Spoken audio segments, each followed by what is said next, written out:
ఏలూరులో దారుణం చోటు చేసుకుంది. 7 ఏళ్ల చిన్నారిపై అత్యాచారానికి పాల్పడి హత్య చేశాడో దుర్మార్గుడు. 2 రోజులుగా చిన్నారి కనిపించకపోయేసరికి ఎవరైనా కిడ్నాప్ చేశారా అనే అనుమానాలు తలెత్తాయి. కానీ తెలిసిన వ్యక్తే ఆ పాప జీవితాన్ని చిదిమేశాడు. హత్య చేసిన తర్వాత ట్రంక్ పెట్టెలో దాచిపెట్టాడు. అనుమానం వచ్చిన స్థానికులు అతన్ని చితకబాదినా విషయం మాత్రం చెప్పలేదు. చివరికి పోలీసులు తమదైన స్టైల్లో ఎంక్వైరీ చేయడంతో అసలు విషయం బయటపడింది.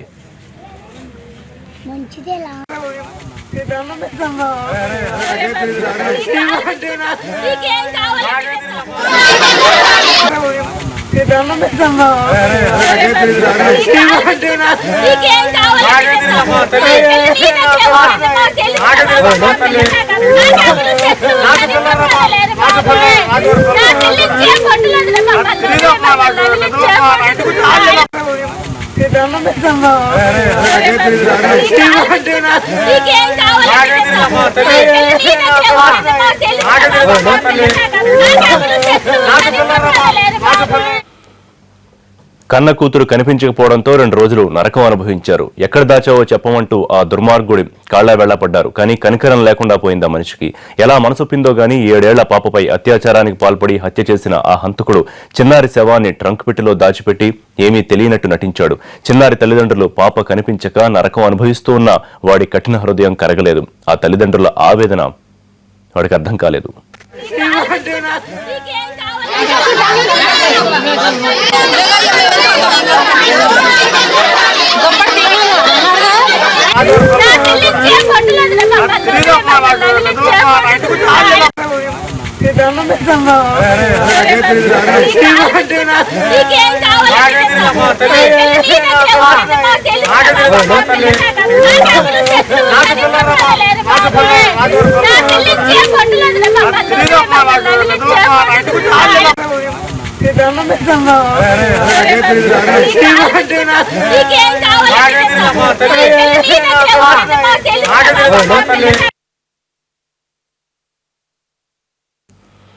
పాపను హత్య చేసిన ఆ వ్యక్తి అంతకీ నోరు మెదపడంతో చివరికి పోలీసులు సీన్లోకి ఎంటర్ అయ్యారు. తమ స్టైల్లో ప్రశ్నించారు.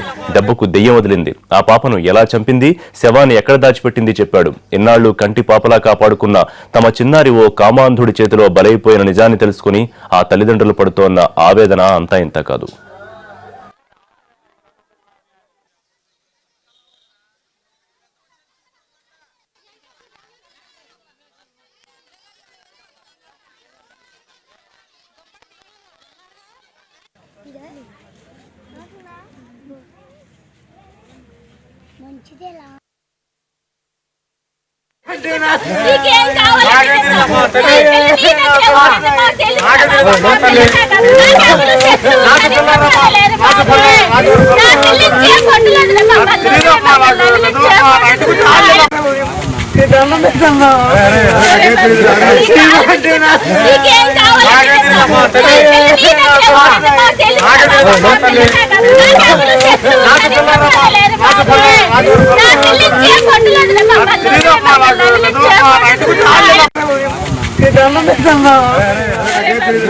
మొత్తం ఘటనకు సంబంధించి ఏలూరు కరెస్పాండెంట్ మల్లికార్జున్ పూర్తి డీటెయిల్స్ అందిస్తారు.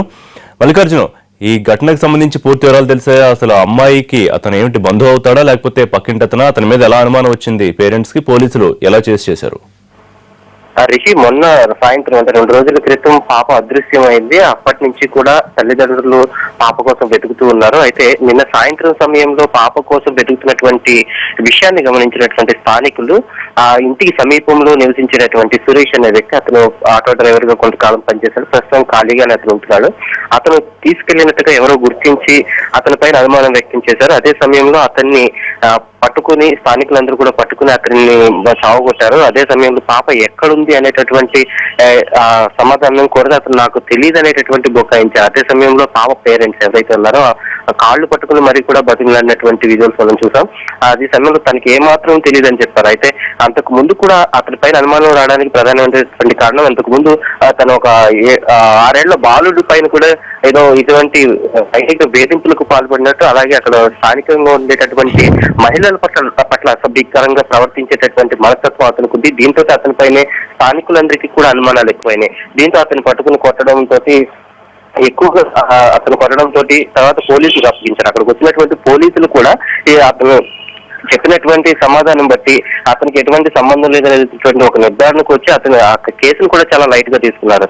అయితే ఈ స్థానికులంతా ఒత్తిడి పెరగడంతో అతని ఇల్లు ఒకసారి సోదా చేస్తే అతని ఇంట్లో మంచం పక్కన ఉండేటటువంటి ట్రంక్ పెట్టిలో ఈ 7 ఏళ్ల బాలిక శవాన్ని చూసి అందరూ కూడా ఒక్కసారిగా అవాకైపోయారు. అసలు ఆ పాపని అతనే వీళ్ళు అనుమానించినట్టుగా జరగడంతో తీవ్రమైన ఉద్రిక్త పరిస్థితి అక్కడ నెలకొంది. Right Mallikarjun, thank you.